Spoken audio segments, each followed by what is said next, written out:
Smooth slow record. Now in the past, smooth slow record has been, for want of a better word, we'll say useless. What it does is it reduces the resolution of the shot as it buffers up the image. Smooth slow record has been significantly improved in the 270 and also in one of its smaller brothers, the Z7 camcorder. When you go into smooth slow record, the camera automatically goes to a 1/250th shutter speed. So you can set it up at that shutter speed, or if you've got the light available, crank it up to 1/500th and just shoot that image that you're going to slow down in post using the 1/500th shutter speed.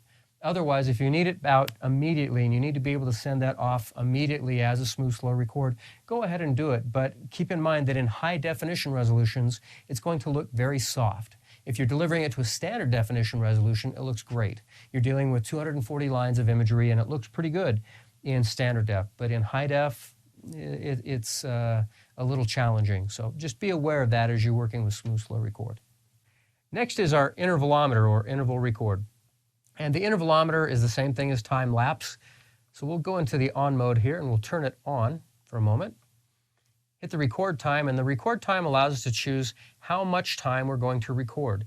It allows us to record as few as 15 frames, or in other words, half a second worth of content, 1 second, 1.5 seconds, or 2 seconds. So your mileage will vary, of course, depending on what you choose here. Now, the reason it can only shoot as few as 15 frames is because, bear in mind, this camcorder is using MPEG-2, and it's using a 15-frame GOP. That means half a second is the minimal amount of time in order to put in a full GOP sequence. At 1 second, we're shooting 2 GOP sequences, 3 GOP sequences, and of course 4 GOP sequences at 2 seconds. We'll leave that set to half a second. And then how often do we want it to shoot? Every 30 seconds, every 1 minute, every 5 minutes, every 10 minutes. So those are our options for our intervalometer. We'll leave that set to 30 seconds, and we're going to turn this back to the off position. This does allow us to do time-lapse based recording. We'll click OK to get out of that menu.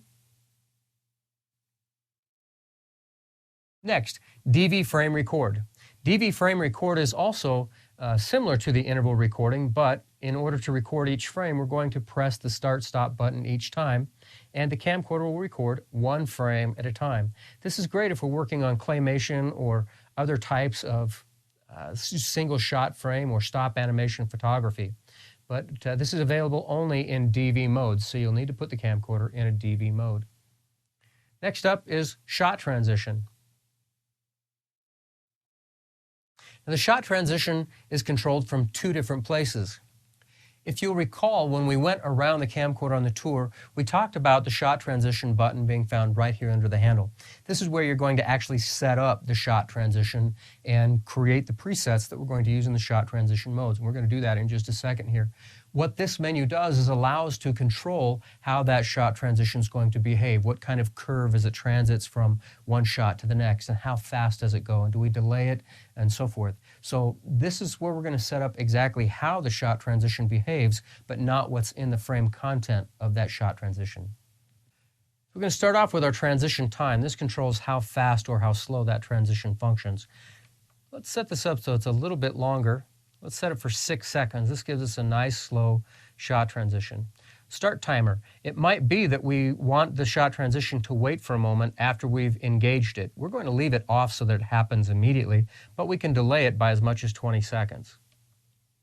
Next, our record link. Do we want the shot transition to work off of the record button, off of pressing shot A button or shot B button? We're going to leave this set to off because we want to manually trigger our shot transitions. Do we want the focus to change in our shot transition, or do we want it to be fixed? We can set it up so that the focus does not change. I'm going to leave it in the on position. Do we want the zoom to change in our shot transition? Generally, we do. Do we want the iris to change in the transition? Again, generally we do, but we can turn these on or off. It might be that you want to fix your exposure and have it stay locked in. Let's slide up to the OK button here.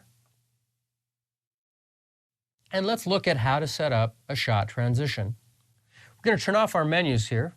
This brings us back to our camera look. So the first thing that we're going to do is turn on shot transition by pressing the shot transition button found on the top of the camcorder. This puts us into shot transition modes, and we're going to store our first shot transition right here by pressing the A button. You'll notice that sets us up to shoot shot A, or we've now set up shot A. Let's zoom in deep on the shot here. Let's change our exposure so that we're just a little bit underexposed on that shot. Actually, you know what? Let's overexpose that shot a little bit. So we've got the shot overexposed and our focus is set. Now let's press the B button. That sets up shot B. So now we're going to press the shot transition master button again. This puts us into a check mode. So if we press A, and it transits to shot A, and you can see how slow that moves. Let's press the shot B button. And again, you can see how slowly that moves.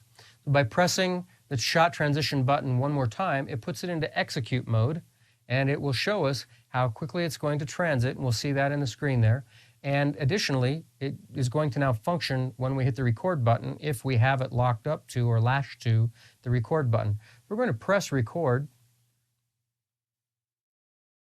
and we can see that currently recording the shot on the compact flash card. Now it's recording to tape. We're currently on shot B, so let's press our shot A button. And this way we're going to manually trigger our shot transition.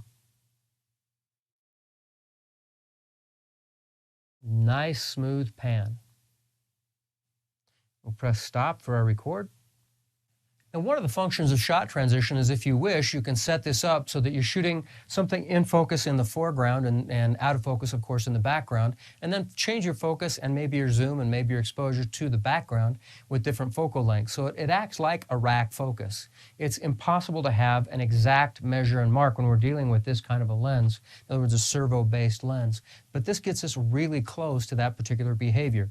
The next feature we're going to look at also helps us in creating a measure mark scenario, even though it's a servo-based lens.